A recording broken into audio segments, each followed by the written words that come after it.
Boom.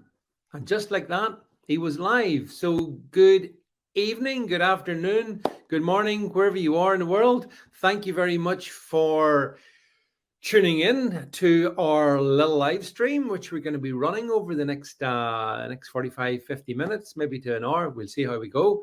And I hope to be joined by a very special guest, Dr.SHIVA Ayaduri, who I can just see in the background. So he will be coming into the studio in a minute or two. So as I say, this should be a really interesting conversation. And, we do try to cover a lot of issues that you don't necessarily get on the mainstream. So wherever you're watching this, if it's on Getter, if it's on Rumble, if it's wherever it is, hopefully you'll find this one worthwhile for the next little while. And of course, just in such time, I can see Dr.SHIVA, he's kind of in the background. So we'll bring him in just as soon as he gets back in his seat. But hey, listen, the last time I spoke to you, we had a Conservative government. Looks to me like the next time I speak to you, we mightn't, because the churn in the body politic is extraordinary at the moment. Absolutely extraordinary times. Not just here in the UK, but of course, we see events in the States. We see what's happening in Ukraine. We see what's happening in, the whole mess that is the Ukraine-Russian kind of cockpit. So there is a lot of things happening. But the thing that I wanted to talk about, which we're going to get to in a second, is really, the last couple of years have been extraordinary, haven't they, for all of us? And our lives have changed in so many ways.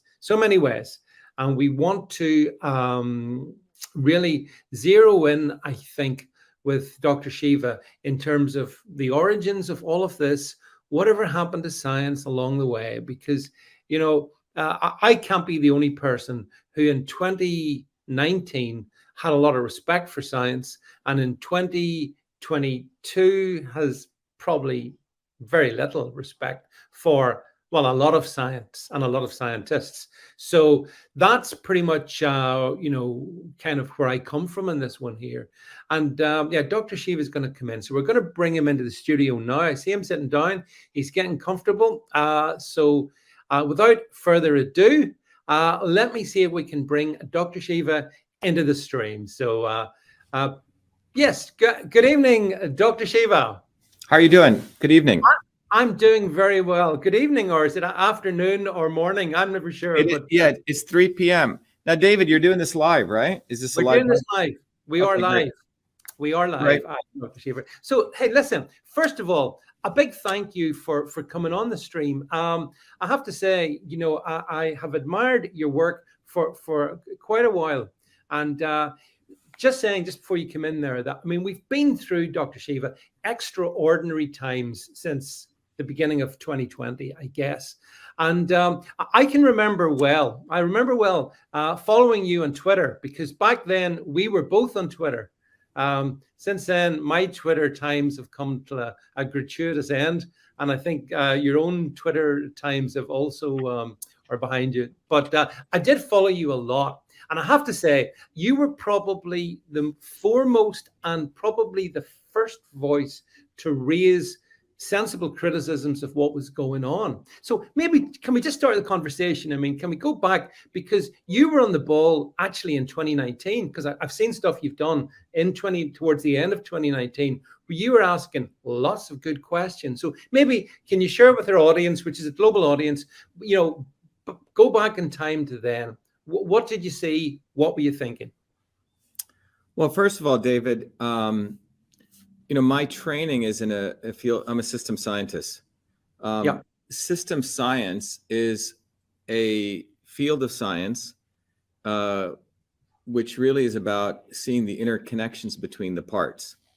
You see, when you only look at the part of something, you don't get the whole. Yeah. But it's the interconnections where truth exists. So engineering, plumbers, electricians, scientists, not so much. Engineers are actually much more honest than scientists. Scientists get a bunch of data and they fit a line to the data and they can make the line go different ways. But engineers have to deal with the reality of science. So if you're building something and you build a bridge and you don't follow the scientific principles, things are going to fall apart. Versus if you just write a scientific paper, you can sort of BS your way through it. So it's a fundamental difference. So engineering training, like vocational training, puts you in a place where you have to deal with reality. Unfortunately, what's happened over the last, starting, I would probably say 1970, most of the scientists in academia are essentially prostitutes. And that's not being, hyperbolic, but that's what it is. They basically practice the oldest profession. Now, I was fortunate because, the engineering training takes you in a different realm. And I learned enough about politics, even starting when I was a 5-year-old kid, because I grew up in India, which had a caste system. Yeah. And the caste system is basically where, your future is a function not of what you do, but a birth lottery. So I was very fascinated why the family I was brought up in, even though we were pretty smart, didn't get proper treatment. My parents were sort of 1 in a trillion when they made it to the United States. So my journey has been deeply interested in political systems as a kid, but also science. So that journey brought me into really having a deep understanding of system science, So in 2019, what's important to understand is that I had given a talk at the National Science Foundation, what's called one of their prestige lectures, that I was invited to do. NSF, to those of you in England, it's the sort of science and engineering organization of the United States. And I was asked to deliver a lecture on the modern theory of the immune system. And some of you may have seen it. And in that lecture, I said that the theory that we're using to give people what we call the current jab, right, was really based on a 1915 model of the immune system. Yes. And that 1915 model of the immune system was the basis of essentially jabs. But science changed a lot between 1915 to 2022. We went through the period of what's called systems biology. And systems biology, starting in 2003, really found out that the body is not just the genome. And the body is an interconnection of many subsystems. And so at that lecture, I had essentially said, look, there's an old model of the immune system, which is just based on bringing up antibodies, but the immune system is far more complex. It involves many subsystems, the gut microbiome. It involves the adaptive, the innate, and essentially also the interferon system. And the interferon system, and it involves a much more complex system. And what that immune system reveals is that one size doesn't fit all, number one. And just upregulating antibodies doesn't mean you have comprehensive immune support. And, there were 200 engineers and scientists there, and everyone agreed. And I said the concept of giving everyone a jab to fix the immune system is frankly nonsensical. Okay. Yeah. In fact, if you go back to the theory of variolation, which was brought to the United States by by a slave, in places like Africa, they would make an abrasion on someone's wrist if they knew one village had, let's say, some disease, right? Yeah. And they would give the entire thing, not just, essentially, it's basically letting people's immune system truly get upregulated.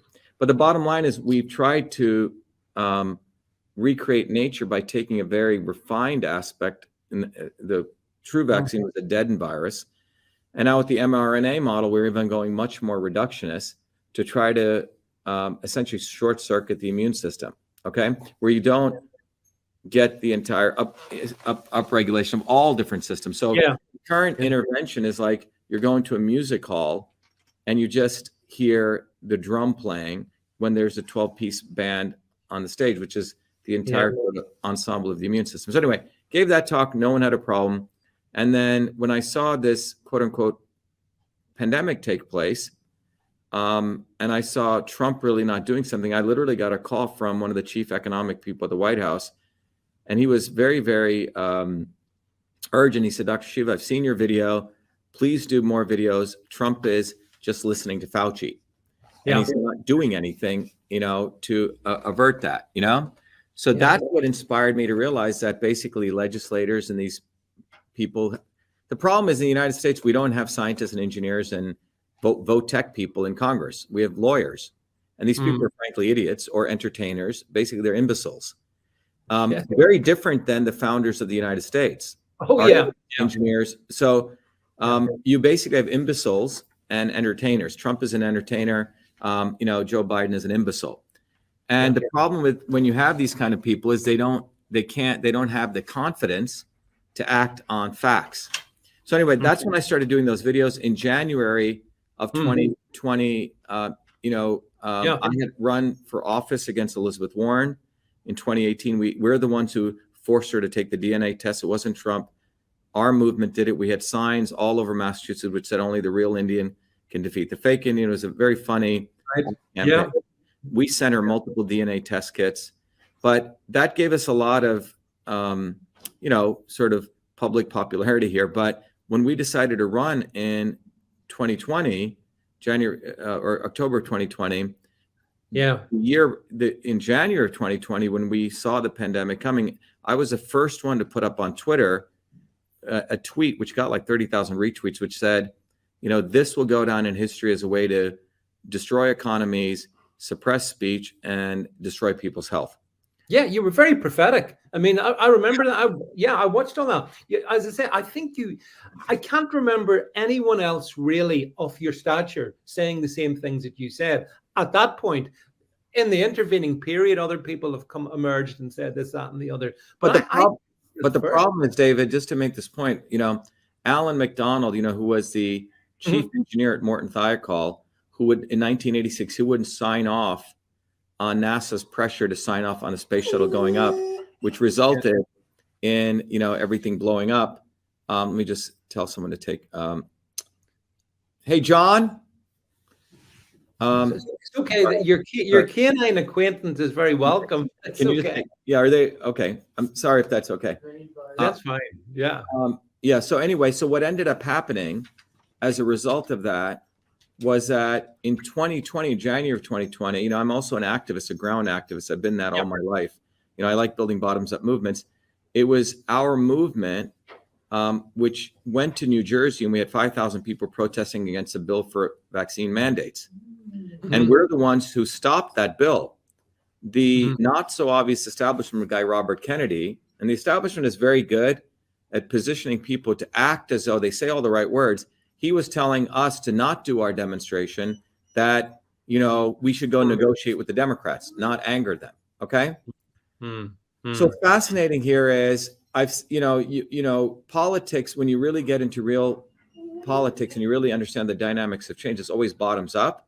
The establishment is very clever. They have their obvious people like the Faucis and the Clintons, but then they have the not so obvious versions on the left and right, which will the game of fighting for the masses, like Trump on the right, even though I supported him, but his actions expose the fact that he was actually not doing the interests of the people. And then on the left, you have people like the Kennedys and the AOCs and the, Bernie Sanders.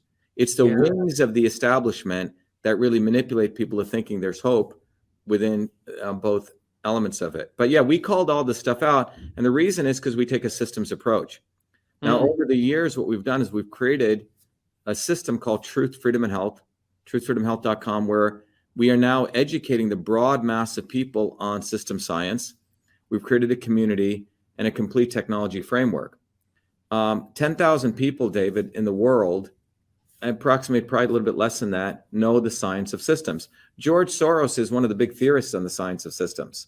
Right. And if you think about a knife can be used by a criminal to kill people, or a knife can be used by a surgeon to heal people. The science of systems is a weapon that's today being used for subjugation, manipulation, and enslavement. But what I've done is because I was fortunate to get all this education, we've made that science of systems to a curriculum that any working person can learn at their own time, and they can start to think beyond left and right, and they can be prescient in predicting the future. But without the knowledge of systems, the world is actually screwed, because the elites have a very different way on how to think.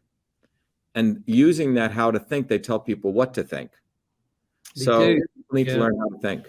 They also use the media very successfully, the mainstream media. Both wings. Yeah. Yeah, they absolutely do, because like again, going back to March 2020, I mean, there was a tweet that you put out, which I think we can bring up if we can bring it out. I'm sure you'll remember this one. a great tweet. I love this one back then, challenging Fauci to a live debate. And as you say, rightly, the truth will then emerge and the world will learn some basic immunology, and which was great. But the problem is that Fauci was kept in place. I mean, I've never understood why Trump stayed with him, Dr. Shiva. I'll tell you why. I'll tell you why Trump stayed with him. Trump did for big pharma what Obama did for big banks. Okay. Mm-hmm. And look, I've met with Trump. I've had 1 2-hour meeting, another hour meeting, back as early as this past November. It has nothing to do whether these people are nice people or bad people. You could probably get along with them, probably play golf with them, hang out with them. It's nothing to do with that. It has to do with the fact that it's about immense amounts of capital. Okay. And when you grow up in a culture like Trump, who's an entertainer, basically, and he's about maximizing profit for himself and his family. Mm-hmm. And that's it. That's all. I think that's the way Trump thinks. And anything that comes out of his mouth is about watching the opportunistic cultural direction. So if you step back at what was really going on, go back to Obama. Okay. Mm-hmm. Yep. Obama, I would say from the numbers I've looked at, 50% to 55% of Trumpers voted for Obama. And Obama was pushed by the elites. It comes out of nowhere as, a black person who's going to help all the working people, right? Hope, they did all the messaging with him, all the marketing, Madison Avenue marketing. Yeah. But at the end, and so they used Obama to manipulate working people in this country for 8 years, black and white, right? And what did he do in those 8 years? Ultimately, he brought in what was called quantitative easing, which is basically, quote unquote, it's not even printing money. It's worse than that. Yep. And Goldman Sachs and all these banks should have failed. At the midnight hour, he saves them. And at the end of the day, they printed about, I think, $8.2 trillion in Obama's 2 terms. So they saved the big banks and they screwed, essentially it was a transfer of wealth. Yep. And the United States is able to do that because it's a reserve currency. Trump comes in, and my thesis on this is all the people believe, elections are selections, right? Elections are, well, if you apply that same thesis, then how did Trump get in? Yeah. You have to ask that question. And in my view, what happened was the elites in power had recognized that the American working people had run their course. They'd used a black guy, a black president. Now they needed a white guy. So they bring in Trump, who spoke all these populist messages. And I'm sure they did all the messaging analysis. They have all the data. They have very good AI and technology. Make America great, lock her up. What's the other one? Drain the swamp, all those messages, right? Because they knew the American working people were very angry and those messages rung with them. It doesn't matter whether they were going to execute them or not. Okay. So 2 different things. Yeah. So Trump is brought in to execute that messaging. And what does he do over those 4 years? Let's really look at it. I mean, I gave Trump money to all those people who want to be rabid Trumpers. I don't think they were out in the cold putting up signs like I did. I don't think they gave as much money as I did. Okay. So the reality was that I walked the walk with Trump. I saw him initially as an anti-establishment agent, many people saw Bernie Sanders on the left. Yeah. But what really happened was when the Fauci things took place, I was the first one we started the Fire Fauci campaign. Our movement did that. We collected 170,000 signatures. And we drove our bus down to Washington. We gave it to the RNC. And then Melania, his former previous wife, forget her name. Is that Ivanka? Marla Maples. Marla, okay? yeah. Marla reached out to me. She says, me and Tiffany love all your stuff. And so I had written a protocol. In fact, I wrote a letter. It's out there in March. I said, there's no reason to shut down the economy. You did? Yep. I said, apply modern systems biology, precision, and personalized medicine. Those people are truly, unhealthy and sick and all that. Yeah. And they have COVID, fine. Quarantine them like you would do with any flu. Those people who have these things, put them on this protocol, high dose vitamin D3, vitamin A. I mean, these are proven, thousands of papers written on this to protect the immune system. And those people are fine. Let them to work and let them maybe take a prophylactic dose of vitamin D3. Yeah. And I did get a call, I think in April, May, from one of the deputy secretaries of domestic policy. And I said, look, Fauci's a bloody fraud. Get rid of him. And so Trump had all the information in front of him, but nothing happened. Why? Well, first of all, Trump doesn't know anything about science or engineering. He's surrounded by Jared Kushner and Ivanka, who are just there to take as much as they can with those positions. Jared, look at the end result. He got a $2 billion, probably a very low interest-free loan from the Saudis. And here's a guy who's grown up with a silver spoon all of his life. And, you know, his parents made sure he got into Harvard, all that kind of stuff, right? Yeah. So it's not like these people ever were working people who came bottoms up, who what the messaging was, okay? Yeah. Nothing happened to Hillary. No special prosecutor was brought in. Nothing happened to Hillary. Lock her up. In fact, Trump's people are locked up, okay? That's right. Nothing happened to Fauci. And in fact, Trump printed more money per term than Obama did. He printed $6.9 trillion. Okay. And that really, the idea of quantitative easing was you would print money and the banks would distribute it. The theory is, and then that would be going to infrastructure and you'd spur an economy. Well, that's not what happened. The banks took it and they invested it in Wall Street. So they basically created this fictitious Wall Street market, right? So innovation didn't occur, major infrastructure didn't occur in this country. So what did happen was Hillary, no one got locked up except Trump's people. $6.9 trillion got printed. Now, here's what's more interesting. If I've been, my PhD work is in a field called biological engineering. Yep. I've been looking at the problems with pharmaceutical companies since 1986, since I've been involved in this. Pharmaceutical companies in the last 10 years have been losing money. Okay. Pfizer, case in point, lost $25 billion over the last 7 years. You can just go look up their revenue. It was $65 billion, and now it's down to, and in 2020, it was $40 billion. How can you say they're being successful? They're losing money. Why? Because the way that they formulate drugs is a medieval process. It takes 13 to 15 years. You take a single compound, you spend 6 years in preclinical killing animals, just shooting in the dark. And then when you find something, then you go through another 9 years of clinical trials. 20% of it don't make it out of phase 1. So for a single drug to come out, it takes 13 years, $5 billion. And that's from a Price Waterhouse study. Yeah. So, and the drug that comes out is efficacious for 10% of the people. So, and patent life is 20 years. So if it takes 15 years for you to build a drug, you only have 5 years left to recoup all your investment before the drug becomes a generic. Yeah. So this is why drug prices are so high. So pharmaceutical companies have been losing money. In fact, over the last 10 years, year over year, R&D costs, pharma companies pump more and more money in, and they're finding less and less new drugs because the FDA is not allowing them because of the side effects. That's a reality that no mainstream media will tell you. So pharma companies have been basically on a tailspin to destruction. The trillion-dollar pharma industry has been dying. So what happens is now you create a pandemic, quote unquote, a pandemic, right? Yeah. Now you say everyone's got to get jabbed and you create a monopoly captive audience for pharma. So pharma gets through Operation Warp Speed, this mRNA quote unquote vaccine allowed without any testing, really, fundamental testing. Pharma companies have a captive audience. And look at Pfizer. They lost $25 billion over 7 years. And in 1 year, their revenue shoots up from $45 billion to $80 billion. Yeah. And no one talks about this. And that was his V. It was like a hockey curve comes up. That was brought to you by Donald J. Trump. And I think, forget the guy who's the head of Pfizer, Albert, forget his last name. Yeah. Right? Complete scumbag. He gets the award for the lifetime achievement from Israel. Okay? And you connect all the dots. You find out that this was the money-making venture of the century. Okay? Yeah. For Big Pharma, because they were diving downwards, just like the big banks were. And that's what really happened, okay?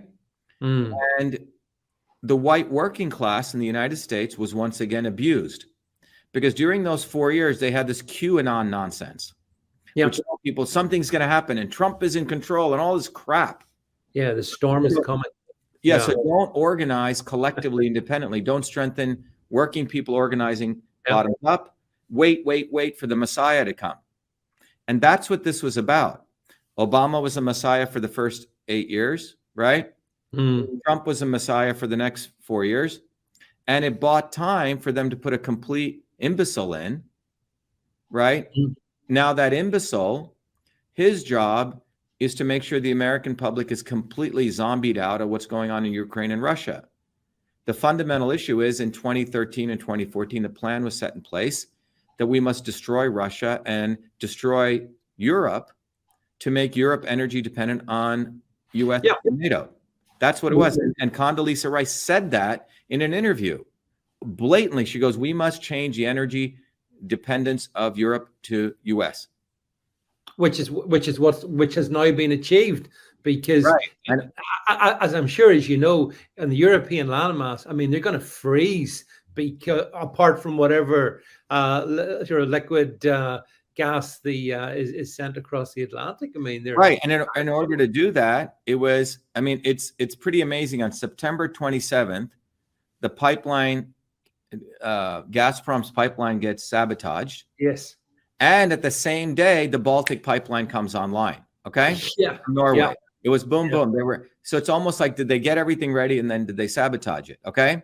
And even McGregor, an advisor to the Pentagon, he said, there's no way that Russia would do this. It doesn't make any sense. They put 11 billion into it. They're making money. And Russia's biggest export for U.S. cash reserves or for cash is their oil, their gas, and their minerals. Yeah. So what's happened is the issue now in Ukraine and Russia is quite delicate. It's moved beyond delicate. I think the goal of U.S. and NATO is to completely destroy Russia. I think that's really the ultimate goal. And this has been a goal since the 17th century. I mean, look at Russia, the biggest landmass, massive amounts of resources, just like imperialism did all over Africa, was to install people that they could be used to rape, from the working people in each of those countries. And I think at this point, the US, NATO, really driven out of UK, London, Yeah, it is. Yeah, I agree.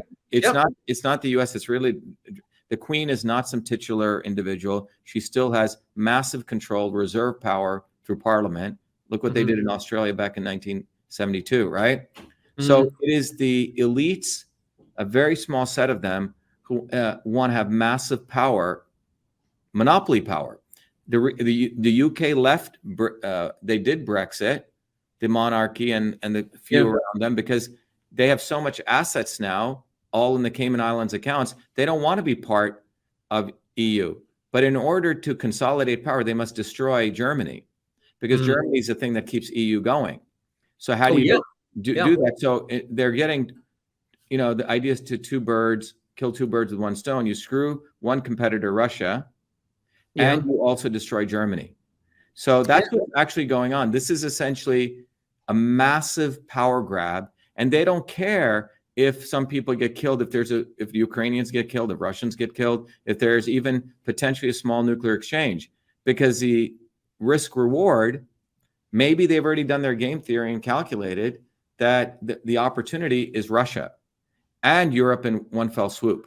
And I think that's where this is all about. This is why you need an imbecile running it, because then you could exercise everything you want. So that's what I think is going on. So I think people are underestimating this Ukraine-UK issue. The American public is completely zombies about it. They're being entertained with, the Mar-a-Lago stuff, or, the elections, or nonsense.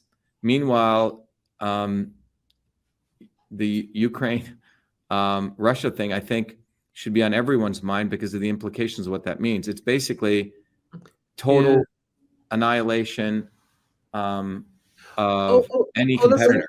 Listen, I completely agree with everything you've said. I mean, I've come to view NATO as essentially the axis of evil, to be honest, because it has specifically done everything it can, as you said, to surround Russia and to get Russia. And I think once it's done, if it gets where it wants with Russia, I also think it would go to China as well, if it could, So, and we've got in the UK slavishly, pro-Ukrainian politicians who, even at a time when our own economy is going down the tubes, they're sending billions to Zelensky and his crooks over there. So, yeah, David, I think the reason they're doing that, to people listening, they should understand that the modern data science software and everything lets you do what's called game theory. It's like you play chess. You can run this software and it'll tell you all the outcomes and the probabilities of each one of those outcomes of success. Yeah. Game theory, you get a tree, and the branches of that tree are all the possible outcomes. So I am pretty confident that they've mapped out all the potential outcomes, and the outcomes could be the following, right? Get rid of Putin. Okay. Put one of your own in. Have a small nuclear exchange. Okay. We may kill 100 million people, but it's okay because we get Russia or whatever. There's different numbers you can put into this game theory software, and you can literally get numbers and probabilities out, and you can calculate, okay, well, we'll have that, but we'll still get this, or we'll have that, we'll still get this. Okay.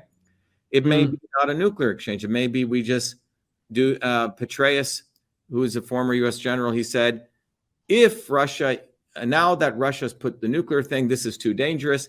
So they've already put the messaging out there that we don't even care if Russia attacks. We may not even want to have to invoke Article 5. We'll just go attack Russia because we just want to go attack Russia because they've already said nuclear. So they are, I believe, creating all the pretexts.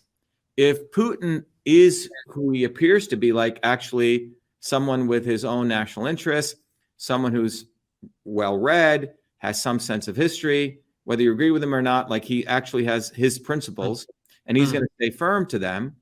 And he can't be bought out like a Boris Yeltsin or Gorbachev, right? Who are basically bought out by the US. If he's not one of those guys, he's already laid the olive branch. He goes, I'll negotiate. But what's non-negotiable is those eastern provinces, which want to be part of Russia.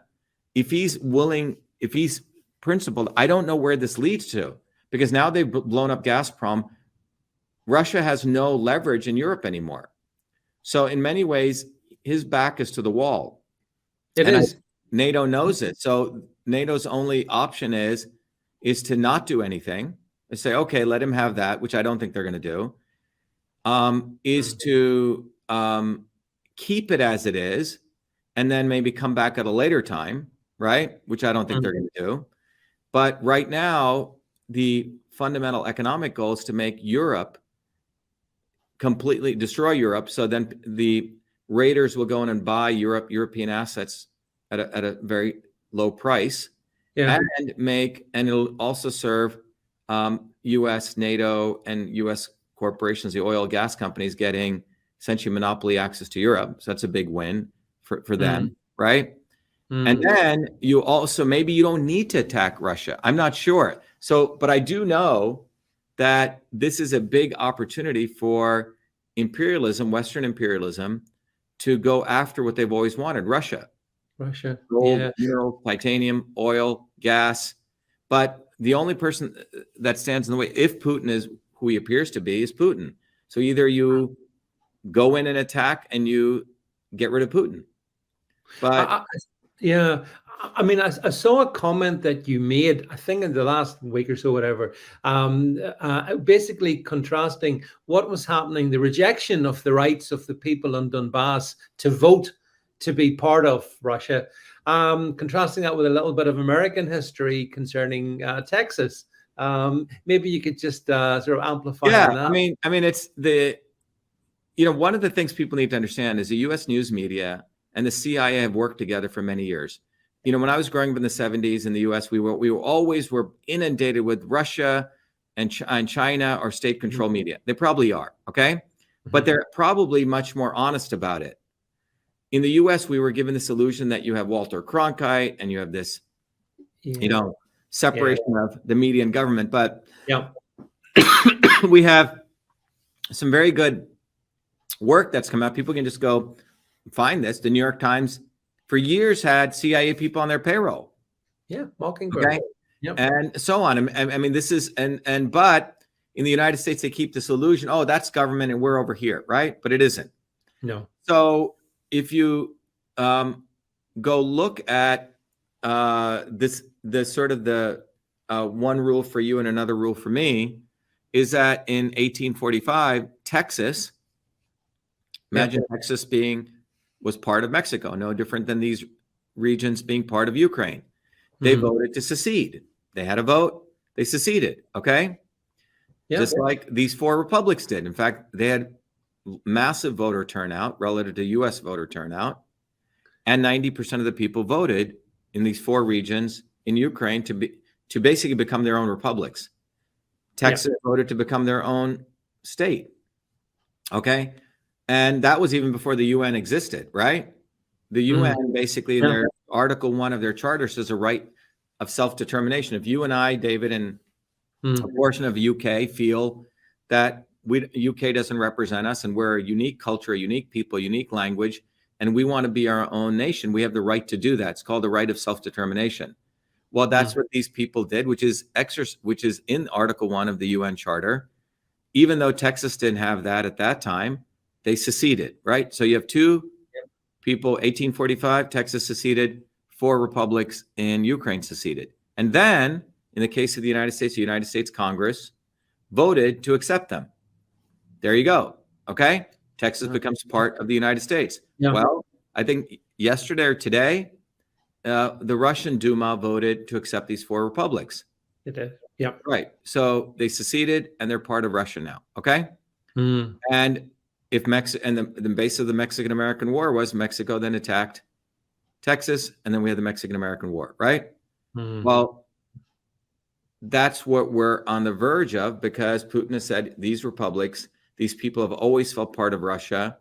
They did not like the coup that the U.S. engineered in 2014 in Ukraine. It was the U.S. under Obama's administration who put in an anti-Russian, essentially a pro-neo-Nazi guy. Yeah.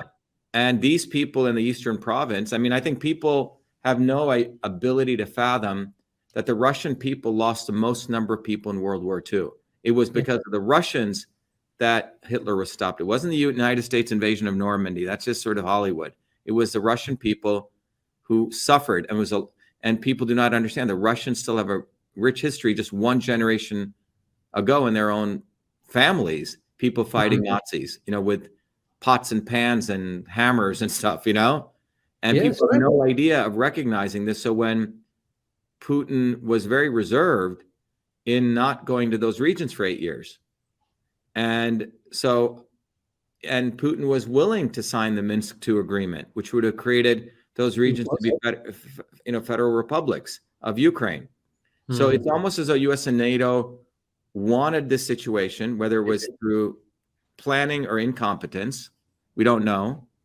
But the situation is that there was always a way out of this without war. Many ways, many experts, even the establishment side, like Anatoly Levin, had written in The Nation as last year, 2021, saying, look, we can avert nuclear war, but you have to sign Minsk II, the agreement. And so many experts who may today support Ukraine had said, there's no reason for this. So to me, it looks like the Atlantic Council, the UK, MI6, US, CIA, all the powers that be, you look at the data, they wanted this situation and they got what they wanted, because as long as they have a wartime situation, it leads to uncertainty, destabilization, and it gives you a weaponization that you can use. As Clausewitz said, war is another means of politics. Do you think that, somehow or another, do you think that COVID was kind of the aperitif, and now what we're seeing with Ukraine is the main course, or is there something to follow, do you think? Well, I can't, theorize on that. What I do know, I can see, is that the entire quote unquote pandemic, when you look at it economically, what does a lockdown do? It slows the demand. Okay. And if you just look at it as a gas pedal, brake and gasoline, the global economy was actually doing quite well, particularly in these emerging nations. Okay. Meaning that the emerging nations were starting to build their own infrastructures. They were coming up. India was growing at 6-7%, Yeah. right? Yep. Growth. Europe was doing quite well. Okay. If you actually go look at the data. And so how do you stop growth of other countries? You put a brake on. A lockdown helps slow demand, right? Yeah. It basically slows down everything. So we do know that the lockdown, and who did it slow down? It slowed down emerging businesses, small businesses. The big guys, the Walmarts, the Googles, the Amazons, exploded. I mean, the top 400 billionaires increased their wealth by 2.3 trillion. Yeah. And small businesses, which are the engines of innovation and future growth, are the ones who got destroyed. Yep. So we know that it's, if you wanted to screw up the growth of emerging nations and your competitors, you knock out the small guys, right? The big guys consolidated power. Jeff Bezos consolidated greater power. Yeah. Yeah. So that did occur, right? And so if you just follow the money, I mean, there's people who put the depopulation agenda out there. It's possible, but if you just follow the money without even going there, it's so obvious whether you're left or right that the goal of the lockdown, it destroyed a lot of small businesses, right? And the goal of this, the Ukraine war, is to consolidate further power. And if you go look at 2014, I believe Soros bought tons of stock in oil companies. Buffett just bought, I think, 50% share in Occidental Petroleum. Okay, so Europe is a big market. So you knock off the Gazprom pipeline. You just screwed Russia, and now Europe is crying for gas and oil. And U.S.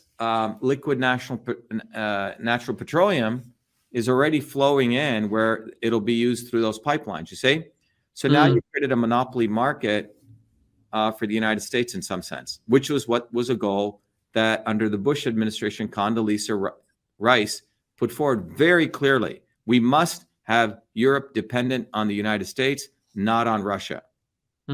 Period. So that's what this is about. This is about making sure people are economically dependent. And then out of that economic dependency, now you have a captive. And look, the trillion-dollar pharmaceutical industry is crashing and burning. And what Trump did, whether consciously or unconsciously, through his incompetence or lack thereof, the pharmaceutical industry is, they saved them. So now they're saying, get this booster and the next booster. It's like the razor and the blade, right? Can you believe how people can be so gullible to take 4 jabs, 5 jabs? How do you explain that? Have they just been psychologically? Well, I think. Well, we're going to be doing a conference in late October on, if you remember, I held the first vaccine safety and immune health conference back in 2019. You did, where we educated people. Well, all that data is still relevant today. We're going to update it. We're going to hold another one in October of this year. I'll make sure Heather lets you know about it. But the goal is, look, there was a article. I don't know if you just saw it. Just came out. I did a live on this earlier this morning. It's unfortunate, but there's a professor at NYU. Did you see this? So there's a professor at New York University who's a professor of organic chemistry, went to Princeton, wrote one of the best books, heralded as one of the best teachers. He takes a break. He was a tenured professor at Princeton. Then he decides he still enjoys teaching, even though he retires. Gets a contract at NYU to teach organic chemistry. If anyone knows, in order to be a medical doctor, you have to go through the pre-med curriculum, the undergraduate level, and organic chemistry is the main course. And if you don't, it's like the course that gets rid of people who are bad students, right? It's a tough course. I mean, when I went to high school, I had one of the best teachers in organic chemistry. And if you wrote 99.21 as the answer, and the answer was actually 99.22, you got 20 points off, okay? And the reason is because if you get those small things off, you can blow up a reactor, okay?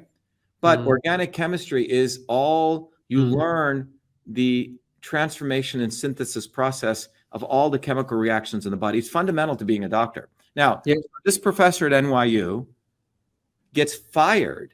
The university dismissed him because 20% of the students whined that his class was too difficult. And they were freaking out because they were going to get Fs and Ds. And that means they wouldn't get into medical school. Well, they shouldn't be going to medical school. Yeah, that's good. Right? Yeah. But the university dismisses this professor because the university's deans get compensated and the university gets ratings based on the grades of their students.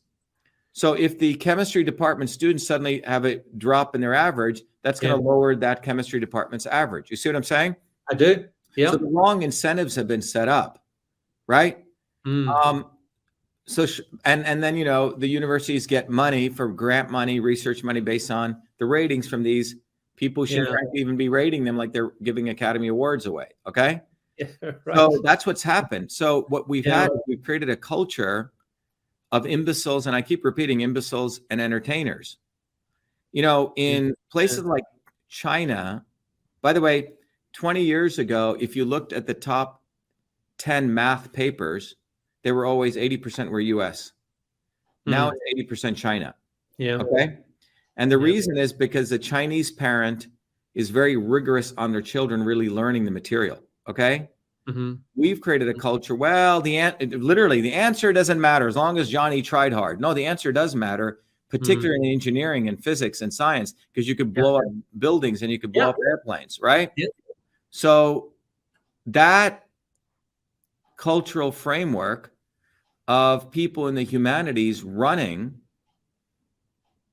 lawyers running governance, running policy, it's very different than what the United States was built on, which because the United States led the world, which was engineers, scientists. I mean, look at Benjamin Franklin. He was an engineer. He was a scientist. He was many things. Even Thomas Jefferson, you know? Yeah. Even up until Lincoln. Lincoln has, I think, a couple of patents on ships. Okay. These people were innovators, thinkers. They had to build stuff, right? I mean, all these politicians talk about building stuff. They can't build anything. True. So we live in a culture now where we're rewarding Kim Kardashian's, and the person's, you know, she grew up in an environment of learning how to make money off selling garbage, right? Yeah. And so, and you live in a world of Trump's children or Jared Kushner. I don't know what he's ever built with his own bare hands. Okay. Or the Bidens, Hunter Bidens. You look at Tucker Carlson, and him and Hunter Biden are like this. He asked Hunter Biden to write a recommendation letter for him. So the news media, Fox and CNN, are literally entertainment. Okay. So you have this field of ignorance, left and right, which the elites love because ignorance leads people to look at information and leads them to illusion, which leads to confusion. And it basically puts people into complacency, division, or desperation. And the reason people are in this situation is because the value systems have completely broken down. And there's no value for excellence. There's no value for recognizing, oh, that person actually knows more than me and I have to learn from them. The concept of the master and the student. Okay. The master and the student relationship has been replaced by a false hierarchy. Okay. Where the person on top actually is an idiot and doesn't know much. And the real people actually know stuff are diminished because they're not masters of learning how to use news and messaging and marketing. Yeah. Okay. So that's what's occurred. And so, but there is a solution, you know. That's my next question. You preempted my question. What is the solution then? The solution is truth, freedom, health. Let me explain. Yeah. So if you look at, so, you know, I invented the first email system when I was a kid. I invented many other things after that. We invented this infrastructure called Cytosolve. We're able to model molecular pathways on the computer and discover new medicines. But truth, freedom, and health came out of the outcome over the last 5 years, where I looked at the left-right narrative, and I realized that when you look at anything in society, there are, in any situation, there's a real problem and the real solution. What politicians and the entertainers and these imbeciles do is they, first of all, look at something like pollution in the environment. They create a fake problem? Oh, it's CO2. CO2 is not a pollutant. It's not. CO2 has been at the lowest levels ever. Lead is a pollutant in the atmosphere, right? Yeah. Smog is a pollutant, okay? So then they make the fake problem CO2, and then the solution is get rid of CO2, which is so hilarious because all the people who are running these pot farms in these greenhouses are pumping CO2. In fact, human population grew when CO2 levels grew. That's right. That's okay? Right. Yeah. So CO2 is actually very necessary for plants, et cetera. Okay, so that's number one. Okay, fake problem, fake solution. Mm-hmm. The other thing is they actually take a real problem and they create a fake solution. Okay, so you have real issues in public health in this country or in the world. 2.5 billion people are obese. 2 billion adults, 500 million young people. Yeah. Okay. Well, that obesity leads to dysfunctions in the immune system. An immune system, when it's dysfunctional, will start attacking itself. Autoimmune problems. That's the way it goes. You see, obesity leads to a lowered immune system. The immune system attacks your own body. A virus it kills you. This is like people have been watching too many horror movies, right? They watch Alien and they think this virus, the Ebola virus inside you eats you up, or the coronavirus eats you. It's complete garbage. What happens is we have 380 trillion viruses in our own body. We're hit with viruses every day. If you have the proper immune system, an immune system is no different than shock absorbers in your car. Imagine you didn't have shock absorbers. All streets have potholes. You're driving down, you hit a pothole, boom, you go through the roof, you kill yourself, right? So now imagine car companies saying, okay, I'm going to sell you a new seatbelt. Okay, that'll help with this pothole. Oh, okay, next year I'm going to sell you another seatbelt and another seatbelt. Okay, yeah. That's like these jabs, where what you need shock absorbers. Okay, that's what a good immune system is. You have immunomodulation. You hit that pothole, your body doesn't go up through the roof. It hits it, maybe it gets a little sniffle, a little thing, and you move on. The issue is, how do you get that immunomodulation? Yeah. And that's what we've been teaching people, right? So that's called a systems approach. Real problem, real solution. Now, how do you get there? The way you get there is, instead of going up the pyramid of information, ignorance, illusion, confusion, you go up the pyramid of information, knowledge, to wisdom and clarity. What is knowledge? Knowledge is not information. Knowledge is the science of systems. That is what knowledge is. The elites know the science of systems. I learned the science of systems. My trajectory was to be one of their minions with all those degrees I got. And with the science of systems, you can see the future. That's why, David, I was able to see the future in 2019. I could see where this was headed because you can see the interconnection. So at truthfreedomhealth.com, what I've done is I've created a system. Truth Freedom Health is a system. It was a slogan of our campaign, but I realized that the only way out is not me being a savior, not you being a savior, the individual taking responsibility, having self-respect for themselves, and learning not what to think, but how to think. And how to think comes from the knowledge of systems, the science of systems. So what I've done is, if you go to Truth Freedom Health, it says, get educated or be enslaved. It says the man who invented email now delivers you the science of systems. But what is the science of systems going to teach you, or Truth Freedom Health? It's going to, if email made your work better, right? If a car helps you go from point A to point B faster, what is the solution here? The problem is that we have so much information, but with all this information, you would think people would be getting more truth, more health, more freedom. But we're actually going the other direction, because ignorance is what's being used. But the science of systems will let you take that information, understand what's really going on, and advance yourself. So Truth, Freedom, and Health, we've created the course. It's literally the tens of thousands of dollars of course that I used to teach at MIT. I've consolidated so anyone can learn it. You don't have to be an MIT PhD. You don't have to go to high school. I've made it accessible. Then we've created books and courses that I would normally sell for hundreds. We've also included that. Then we've included a whole tool that teaches you the 9 principles of systems. And then you can see how those tools work, how those principles occur in your own body.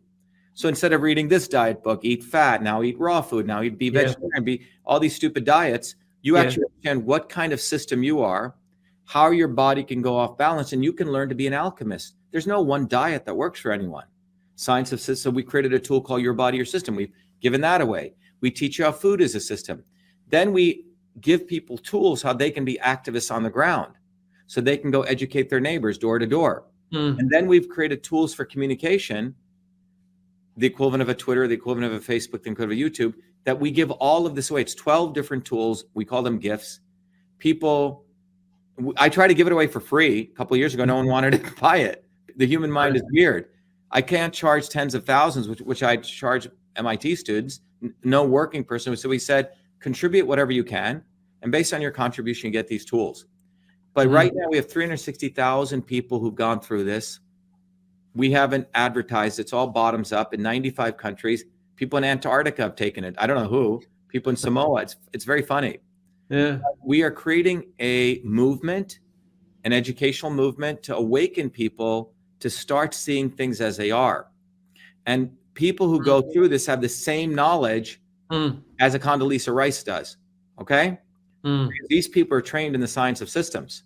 And that's how they're able to manipulate people. And I've come to the conclusion, without the knowledge of systems, everyday people are walking around bows and arrows, and we're fighting an enemy who knows really how to think. There's no way to win. And there can't just be me doing this or me doing these prescient videos. We have to educate, and people can't be in the left camp, the Trump camp, or the Biden camp, or saying, I'm going to go live under a tree or meditate all day. That's where people want you also. Or they want people being desperate, taking a gun and starting to shoot people. Any one of those four buckets is where those in power want people. Because if someone takes a terrorist action, they can say, see, we need to take away the guns. If someone is in the left camp or right camp, they're quite happy because they can manipulate those people all day long. Yeah. Or they want people to say, hey, I can't do anything. I'm just going to go take care of my little garden, sort of the Voltaire approach. And I'm going to, do that. And that's it. Right. So the question comes down to, do you want to change the world? Then if you do, how do you do that? Well, the typical approach is, I'm going to go fight lawsuits. Well, we know the judges are own, as we showed in my 100%. right. Yeah. So that will only hit a wall. Oh, I'm going to run for office. Well, that's the opportunistic approach. Then you have to give up a lot of your principles. The only way that has always won is building a bottoms up movement where you exercise not only your individual freedom, but collectively. So how do you do that? Well, you need a science, a framework to do that. And that is what we've created. It's a catalyst. It's there. It's the only solution I know. This should have been created about 50 years ago, but we've had to do the hard work to create it. And I hope everyone takes advantage of it. We've made it accessible. We've had hairdressers go through it, and now they're teaching. We have a learn, teach, and serve model. You learn it, and you have to teach it to graduate. And by the way, anyone who graduates, if you're an adult, you can be a philanthropist, and you can give the course away to as many young people, 13 to 18. I just went to Indiana Village, and we gave away the course to 1,500 kids. My mentor, Jay Forrester, who's a professor at MIT, he felt system science should be taught even before reading, writing, and arithmetic at the kindergarten age. But this is the only way out of it, David. And my views might as well start now, because one person who learns the science of systems is equivalent to an army of 1 million people, because they can really see where things are going. It's power. It's like a nuclear weapon versus people burning wood. So that's the solution. You have to be an activist. You have to be, so we call people warrior scholars. You get to be a truth, freedom, and health warrior. You learn how to fight, but you got to also teach other people. Well, certainly what I would suggest, that's fascinating. And obviously people want to go to truthfreedomhealth.com and they'll find all the information that you're talking about there. I think you're right, Dr. Shiva. We mustn't let them divide us into false camps. We got to see through the games that they play, and they play their games probably, as you say rightly, that they're at high level. They're educated. They are taught in systems, and the average person hasn't got a clue, but they can, and that's, I think, what you offer, a sense of hope, a real sense of hope. I think we're going to maybe just bring up and screen for a second. Let me bring it up. Can I share here, David? Am I allowed to? I think I'm not sure. I'm not sure about that technical question. Can you share? I think I can. Let me see. Right, see if you can. Yeah. You see the screen? Bum. I think you have to let me. Get educated. Oh, Or yeah. be Yeah, just share that. You see that? Okay, good. Yeah. So Yeah. if you see that there, Yeah. yeah. So what you can see here is it scrolling when I do this? Yep. Okay, good. So it took, so, this has been in the work for me about 40 years. It's probably, I would say, the most important innovation I've done. It says, it says a man who invented email now delivers truth, freedom, and health. Yeah. But to make you street smart. So you see things as they truly are beyond left and right, pro and anti, etc. But you see truth, freedom, and health is itself a system. It's not just any one part. And we invite people that tend to open house. We do, and I'll talk about that. But we have close to over 360,000 users in 95 countries, all bottoms up. We haven't done any advertising. And you can listen to like great stories of transformation here. Electricians, daycare directors, entrepreneurs, Vietnam vets who've gone through the course. And the important thing we want to let people know is we win. Everything I've talked about came from this systems understanding. So people can recognize we don't have to be in this doom and gloom. We've actually won. It was our Truth, Freedom, and Health movement which exposed that government and Twitter and big tech are an unholy alliance. It was our movement that exposed the election integrity issues. Our movement that really, as you said, called the pandemic way ahead. But this is a problem this system is solving. I want to make it very simple. Every tool must have a problem it's solving. So if you look at right now, there's lots of information at everyone's fingertips. As I mentioned, do you think people are getting more truth, more freedom, more health? The reality is billions are degenerating into complacency, division, desperation. If you look at this, these are actually conservative statistics right out of the WHO. Over 350 million people are anxious, 300 million people are depressed. 51% of the children feel hopeless. This number has actually gone up in a recent news survey. 40% want to overthrow their governments. 2.5 billion people are obese. 52% of people are completely confused on what to eat, and so on. And the reason this occurs, David, is what I'm mentioning here, is that the system of power, profit, and control, to answer your big question, what it does, it actually breeds ignorance. Ignorance is not about seeing the whole. That leads to illusion, confusion, and one of these actually 3.5, 4 buckets: complacency, division, and the net is ignorance is really driving this confusion. And so if you're in any one of these buckets, that's what they want. And unfortunately, they have the machinery of ignorance. The left, Bernie Sanders, AOC, Trump, the gurus, the Tucker Carlsons, including the Alex Jones and the Joe Rogans, okay? These people are entertainers. And what our view is a solution is we need knowledge, which is a science of systems. Knowledge is not information, which is going to teach people how to get to wisdom and clarity. And why is wisdom and clarity important? Because then people get active. They go neighbor to neighbor. They're not relying on someone else to do their work. They start meeting strangers. They start talking to people. They start getting organized. But it requires people to let go of the old system. And that's what this is. So what we've put together is the Foundations of Systems course. I used to get, MIT students paid hundreds of thousands of dollars. And I'll show you what this is. So the foundation, so there's a course. There's all the books. People can go get it on Amazon. We just throw it in. They get the paper where I publish, which really explains what is systems theory. And then they get a tool of where they can apply this to their own body. So this becomes very tangible that these 9 principles operate in their body. They can understand what kind of system they are, what happens when you're not eating the right foods or exercise for you, and how to bring your body to alignment. You can start using food to bring you back to you. Then we teach people how food is a system.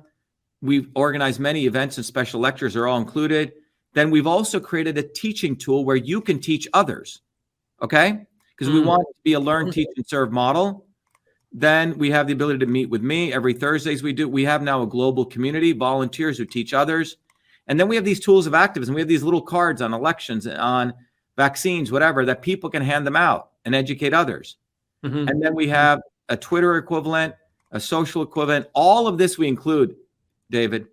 And what we've done is, what's the economic model here? Well, we found out a lot of people could not afford tens of thousands. So we said, look, contribute whatever you can, and then you choose whatever you want to do. So if you go to contribute and join, people can be a warrior scholar. Just $100 gets people everything, or $25 they get some of the things, or $0. We still give people a ton of stuff. And what we've done is, let me stop here. What we've done here is we've made this it's really what we've created is not only I think you can stop this. We've created, it's an educational university. It's a community. So people don't feel desperate. Every Thursdays at 11 a.m. and 8 p.m. EST, we get on. It's an open house. I teach it, and people get to learn. They get to meet. The people say, "Oh my God, there's someone from here and here in Italy," and we have people in every country right now. I mean, 95 countries.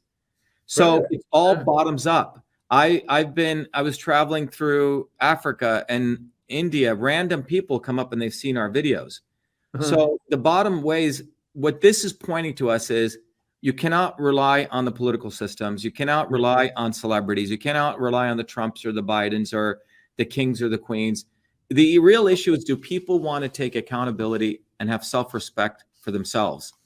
And what we're saying is, we've created a catalytic tool. If you have that, hey, start with the science of systems. If you don't have theory, the right theory, you're never going to get to real change. You may accidentally jump off a roof one day and you learn how to fly. But once you understood Bernoulli's principle, you can build an airplane. You may build a bridge one day and it may not fall, but if you understand Newton's principles, and what I've uncovered are those 9 principles of science that anyone can learn. So you start with principles, and then we give people practical things to do. We have people either write an article. We have people go door to door. We want people to converse with other human beings, and we've created tools for that, and the science and the community. So the goal is, people get out of their desperation. They start recognizing, oh, woe is me. It's not true. There are other people like you. And we give a framework for people to connect at a much more enlightened level, so they can educate others and get out of this left-right, complacent, desperate narratives. Yes, it's as you say, it's a false paradigm. It's a false paradigm that leads absolutely nowhere. No, I agree with that. Right. Look, Dr. Shiva, I think we've pretty much reached the end of our slot. I just wanted to say, on behalf of everybody watching and who will also listen to this as well, I find that truly fascinating, really, really positive as well, because, again, we need positivity. We don't want to live in a world of unrelenting gloom and doom. That's not good for us. That's what we have. So if people want to get out of that gloom, go to Truth, Freedom, Health, begin. And we've made it that you're an adult, lead by example, take the course, learn it, be part of this, and then you can give it to, you don't have to be a billionaire. People, we have made it very easy. You click one button, you can share it with another parent to give to their child. So for children between the age of 13 through 18, you can give away this knowledge, and your kid's going to have a huge advantage, because he's going to learn the science of systems, which it took me 20 years to put together into a knowledge framework. So you're getting an MIT PhD knowledge, and we have a concierge level where people can actually get other people helping teach you. So there's no reason, there's no more excuses for people once this is out there. And this should have existed, and this never existed in humanity before. It's like fire didn't exist. So what we've done is, like Prometheus, literally bring fire without hyperbole. That's what it really is. Truth, freedom, knowledge is power. The elites know the science of systems, and it's time that everyday working people learn it. Well, I think it's really interesting, because and essential, because we're at this moment in history where this has never been needed like it's needed now, as far as I can say. Because as you point out, in one of the models, ignorance is so widespread, and it's brought in so early that people can't then get beyond that. They're trapped, aren't they, at the bottom? And this is a way of getting them using systems into. I think once people understand, ignorance is, you look at the elephant and you're only seeing the ear or the tail. Knowledge is, you see the whole elephant. It's that simple. The science of systems lets you see things as they are. The science of ignorance lets you see the pieces. And if you just show people the tail, you can write all sorts of bullshit narratives. If you just show people the tusk, you can write something. So you have to give people. So when you look at the Ukraine-Russian war, the science of systems lets you see historically what's going on, the economics, the science, of gas and oil and all. So the whole thing.